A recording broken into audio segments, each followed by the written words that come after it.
किसी को अपने घर में इतना एंटरटेन नहीं करना गाइस, अपने रिश्ते को बचा कर रखो। मेरे पास प्रूफ की पूरी एक हार्ड डिस्क पड़ी हुई। मैं नहीं चाहती हूँ कि लोगों तक इतनी गंदगी फैल जाए ताकि लोगों को विश्वास उठ जाए, मोहब्बत जैसे नाम से जिससे मुझे उड़ गया। कोई भी माँ बाप को नहीं अच्छा लगेगा अगर वो चीज उनकी औलाद के साथ हो। तो मैं डिप्रेशन की दवाइयाँ ले रही थी, मुझे डॉक्टर ने MRI बोल दिया था because of it on my head. मुझे वीक करने की, मैनिपुलेट करने की बहुत सारी गंदगी हुई है मेरे में ना गाइस। अभी इतनी एनर्जी नहीं बची है कि मैं डिटेल में बताऊं। तो रिसेंटली एक कंट्रोवर्सी हो रही है अराउंड सूफियान एंड निदा, जो कि दोनों व्लॉग्स बनाया करते थे। दोनों का 8 मिलियन प्लस यूट्यूब सब्सक्राइबर्स का चैनल है। बट अभी लास्ट कुछ टाइम से दोनों के सेपरेशन रूमर्स तो आ ही रहे थे। साथ साथ सूफियान को अक्यूज किया जा रहा था of cheating Nida and the situation was getting very chaotic, क्योंकि सूफियान और निदा दोनों ही अपने इंस्टाग्राम पर इनडायरेक्टली काफी सारी चीजों को पोस्ट कर रहे थे। इसके बाद कुछ लोगों ने ये स्पेकुलेट किया कि कहीं ये दोबारा से कोई प्रैंक तो नहीं कर रहे। हालांकि कुछ लोगों को लगा कि शायद सिचुएशन काफी सीरियस है। इसके बाद अभी निदा की साइड से खुद एक व्लॉग बनाकर बता दिया गया है कि हाँ, जो भी सारे रूमर्स चल रहे थे अराउंड देयर सेपरेशन वो सब सच है। और उन्होंने अपने वीडियो में काफी ह्यूज एलिगेशंस लगाए हैं। अपने बेटे को लेकर भी बताया है कि कैसे उस पर भी काफी गलत इम्पैक्ट पड़ा है, गलत चीजें उसको लेकर बोली गई है। वेलकम और वेलकम बैक। मेरा नाम है अपर्णा और हम बात करने वाले हैं सूफियान एंड निदा के अराउंड हो रही अभी रिसेंट कंट्रोवर्सी के बारे में। तो ये दोनों सूफियान एंड निदा टिकटॉक के टाइम से ही साथ में वीडियोस बना रहे हैं, तभी से इनकी जर्नी शुरू हुई थी। लेटर दे गॉट मैरिड और उन्होंने ट्रांजिशन किया अपने कंटेंट में two vlog and pranks. And जिस चैनल पे ये लोग व्लॉग शेयर किया करते थे उस पर ओवर 8 मिलियन सब्सक्राइबर्स हैं, जहां they used to feature almost everything, be it festivals, happy moments, family outings. और इवन जब इनके बेटे की तबीयत काफी ज्यादा खराब हो गई थी, इवन ही वाज हॉस्पिटलाइज्ड, उस चीज को भी क्लियरली इन्होंने अपने वीडियोस में रिकॉर्ड करके शेयर किया था, which was called out even at that time कि कैसे इतना इनसेंसिटिव कोई हो सकता है कि ऐसी चीजों को भी शेयर कर रहा है। और रिसेंटली वीडियोस आने बंद हो गए थे इनके चैनल पे और लेटर रूमर्स आने लगे इनके डिवोर्स के। नाउ आप बोलोगे कि कहाँ से रूमर्स स्टार्ट हुए, तो Nida used to post some stories like these on her Instagram, जहाँ पर a lot was related to the relationship. Even वो कुछ रील्स को भी शेयर किया करती थी जहाँ पर इनडायरेक्टली डायरेक्टली सेपरेशन, डिवोर्स को लेकर ही चीजें हो रही होती थी। नाउ इस पॉइंट तक भी ना काफी लोगों को ये लग रहा था कि जस्ट फॉर फन और they are doing another prank, क्योंकि ये पास्ट में ऐसी चीजें करते आए थे। तो ऑडियंस वर क्वाइट ऑब्वियस कि शायद इस बार भी वही हो रहा है। हालांकि Nida was posting more stories जहां पर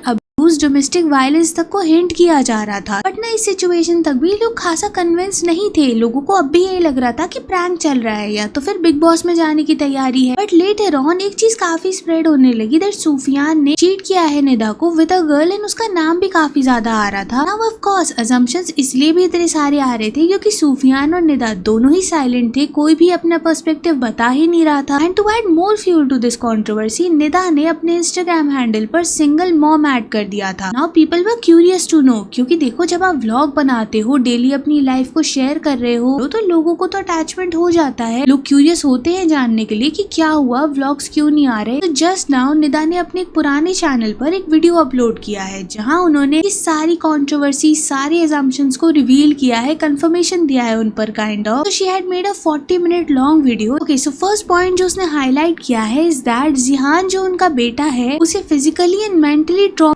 किया गया है। मतलब वो लिटरली एक छोटा बच्चा है और उसे एक ऐसा ट्रीटमेंट दिया गया था जिससे वो काफी अफेक्टेड था। एंड शी आल्सो रिवील्ड कि काफी लंबे टाइम से उनके रिलेशनशिप में ये चीज हो रही है, उन्होंने बहुत कुछ सफर किया है। बट एट द टाइम उनके बेटे को लेकर चीजें खराब होने लगी, तब उनसे चुप नहीं रहा गया। ना उन्होंने क्लियरली तो नहीं बताया कि ऐसा उसके साथ क्या हुआ था, but there are many speculations कि क्योंकि ऑन कैमरा भी उनके बेटे के लुक्स एंड कलर को लेकर जोक किया जाता था in a funny way. So people are speculating कि कहीं ऑफ कैमरा ये चीज काफी हार्श तो नहीं चली गई थी। Well now another important point जो उन्होंने हाईलाइट किया है इज दैट कि ये म्यूचुअल डिसीजन था and she is clearly saying loudly अगर कुछ भी आया सामने से या गलत बोला गया तो उनके पास सारे प्रूफ्स हैं, वो एलिगेशंस का जवाब दे सकती हैं। तो कोई भी मैनिपुलेशन, कोई भी झूठ बोलना या फिर किसी भी वे से उन्हें नेगेटिव शो करने से कोई बेनिफिट नहीं होने वाला, क्योंकि उनके पास हार्ड डिस्क भरी हुई है प्रूफ से। और इसके बाद शी रिवील्ड कि कैसे वो हेट कमेंट से काफी ज्यादा अफेक्ट हो जाती थी उसका उन पर काफी इम्पैक्ट पड़ता था। इन्होंने समझ ही नहीं आता था कि क्यों लोग उन्हें हेट कर रहे हैं। बट कुछ टाइम बाद शी रियलाइज कि ऐसा तो नैरेटिव सेट किया जा रहा है व्लॉग्स के through bye her husband only, जिसको लेकर उन्होंने कन्फ्रंट भी किया था उनसे कि क्यों ऐसा हो रहा है, जिसके रिप्लाई में ये आया कि हम कुछ नहीं कर सकते, ऐसी चीजें व्लॉग्स में जा रही हैं। और उन्होंने ये कहा कि कैसे उनके हस्बैंड ने उन्हें मैनिपुलेट किया। बट लेटर शी रिवील्ड कि कैसे चीटिंग एलिगेशंस जो भी स्प्रेड हो रहे थे वो सब सच हैं, और जो वो इनडायरेक्टली अपनी स्टोरीज वगैरह में पोस्ट कर रही थी वो भी सच है। एंड इवन शी क्लैरिफाइड कि कैसे जो भी प्रैंक्स वगैरह उस चैनल पर होते थे, हालांकि उसमें उनकी राजी हो या ना हो, फिर भी वो अब यहाँ नहीं होने वाले, क्योंकि ऐसा नहीं है कि वो कोई प्रैंक कर रही हैं या बिग बॉस में जाने के लिए वो ऐसा कर रही हैं, क्योंकि उन्हें फिजिकली हर्ट किया गया है। ये तक उन्होंने मेंशन किया है अपने इस वीडियो में। एंड आगे वो ये बताती हैं कि कैसे सूफियान की लाइफ में she was not the only one. जो उन्होंने स्टेटमेंट दिया है उससे ये तो नहीं समझ आ रहा कि what she is trying to say, कि कोई और पर्सन इन्वॉल्व्ड है या फिर कोई सेकंड वाइफ का सिनेरियो है यहाँ पर, तो क्लियरली तो कुछ भी कहना इम्पॉसिबल है। बट जो समझ आ रहा है वो ये है कि there is someone who existed either before Nida और ड्यूरिंग निदास टाइम आल्सो। क्योंकि वो आगे ये भी कहती हैं कि गलत चीज उनके सामने ही होती रही, वो देखती थी पर समझ ही नहीं पाती थी कि क्या हो रहा है। लोगों के इंटेंशंस, उनके नेचर जो भी उनमें होता है वो वक्त के साथ चेंज नहीं होता। एंड एट द एंड उन्होंने एक चीज और हिंट करते हुए बोली है कि कैसे आपको अपने फ्रेंड्स को या और लोगों को भी हद से ज्यादा एंटरटेन नहीं करना चाहिए, आपको अपनी पर्सनल लाइफ में थोड़ी प्राइवेसी रखनी ही चाहिए। Now whatever she was hinting right now, इससे एक जो नैरेटिव पहले पुश हो रहा था कि कैसे सूफियान के रूमर्स आ रहे हैं एक लड़की के साथ, उन्हें और ज्यादा फ्यूल मिला है। हालांकि निदा ने कुछ भी क्लियरली तो नहीं बोला कहीं भी, बट लोगों ने ये स्पेकुलेट कर लिया कि कहीं यही तो वजह नहीं है। एंड शी पॉइंटेड आउट कि कैसे व्लॉग्स पर जब व्यूज कम होने लगे तब उन्हें सूफियान के रियल साइड दिखने लग गई। नाउ टॉकिंग अबाउट कि क्यों उन्होंने अपने इस चैनल पर ये वीडियो डाला, उनका 8 मिलियन वाला चैनल तो था ना, और वो चैनल सिर्फ सूफियान ने नहीं बनाया, निदा का भी उसमें बहुत बड़ा कंट्रीब्यूशन है, तो क्यों उन्हें स्क्रैच से सारी चीजें शुरू करनी पड़ रही है। इसका क्लियर आंसर यही है कि उनके पास उस चैनल का एक्सेस नहीं है। एंड क्योंकि अभी वो सेपरेट हो चुके हैं, उनके पास कोई इनकम सोर्स नहीं है, तो उनके पास दूसरा चैनल बनाकर दोबारा से काम करने के अलावा कोई ऑप्शन नहीं है। Now after all these such big revelations by Nida, लोग ये जानना चाहते थे कि सूफियान अभी तक चुप क्यों है। उनके एक फॉलोअर ने उनसे ये क्वेश्चन किया कि क्या जो उन्होंने चीट किया है निदा पर वो सच है, क्योंकि ऐसा वो बता रही है कि उनके पास प्रूफ्स हैं। इस पर सूफियान ने रिप्लाई में कहा कि अगर मैं कुछ गलत करता और इंसान के पास प्रूफ होते तो इंसान केस करता है पुलिस स्टेशन में, हमारे इंडिया में लॉ है इन चीजों के लिए, और केस हो भी जाए तब भी इसका मतलब ये नहीं कि मैं गलत हूँ। वो केस सालों तक चलता है, उसके बाद कोर्ट डिसाइड करती है कि कौन गलत है कौन सही है। बट यहाँ सोशल मीडिया पर लोग वन साइडेड जज कर लेते हैं। प्रूफ रखने वाला इंसान कोर्ट में जाकर इंसाफ लेता है, ना कि सोशल मीडिया फेम और पैसा कमाने के लिए ये सब टाइम पास करता है। नॉट ओनली दिस, उन्होंने कुछ स्टोरीज भी पोस्ट की, जैसे कि एक चीटर को आसपास के सारे लोग चीटर ही लगते हैं। Truth will reveal itself on its own. I am not saying anything just because, मैं कुछ भी इसीलिए नहीं कह रहा हूँ क्योंकि एक बच्चे का फ्यूचर इन्वॉल्व है। And I know social media क्या कर सकता है अगर मैंने सच बताना शुरू कर दिया। अगर मुझ पे झूठे इल्जाम लगाने से किसी की लाइफ में पैसा और फेम आ सकता है जो फ्यूचर के लिए फायदेमंद हो, तो आई एम ओके, क्योंकि इसका रिवॉर्ड मुझे ऊपर वाले से मिल जाएगा, दुनिया के लोगों से नहीं। नेक्स्ट ही सेड कि प्रूफ्स मेरे पास भी बहुत हैं, बट एक बच्चे का फ्यूचर खराब ना हो इसी वजह से मैं साइलेंट हूँ। बट अगर यही गेम खेलना है तो I am up for it. तो this is the whole controversy between Sufiyan and Nida, जो कि काफी कियोटिक एंड मेस्ड अप तो लग रही है। नाउ देखो कौन सही कौन गलत तो इन दोनों के अलावा कोई जानता नहीं है, बट इस सब चीजों में जो सफर कर रहा है ना, सबसे ज्यादा जिसकी कोई गलती भी नहीं है वो इनका बच्चा है। जनरली भी ना ये रिकमेंड किया जाता है कि if partners are getting separated तो उन्हें इतना मैच्योर होना चाहिए तो एटलीस्ट अपने बच्चे को वो एक बैलेंस लाइफस्टाइल प्रोवाइड कर सके, क्योंकि सबसे ज्यादा तो वो अफेक्ट हो रहा है ना। कि तो अब आप बताना कमेंट्स में कि आप इन दोनों की कंट्रोवर्सी पर क्या सोचते हो, और वीडियो यहाँ तक देख रहे हो तो चैनल को सब्सक्राइब करके नोटिफिकेशन जरूर ऑन कर लेना, वीडियो को हाइप जरूर से कर देना। And thanks for watching.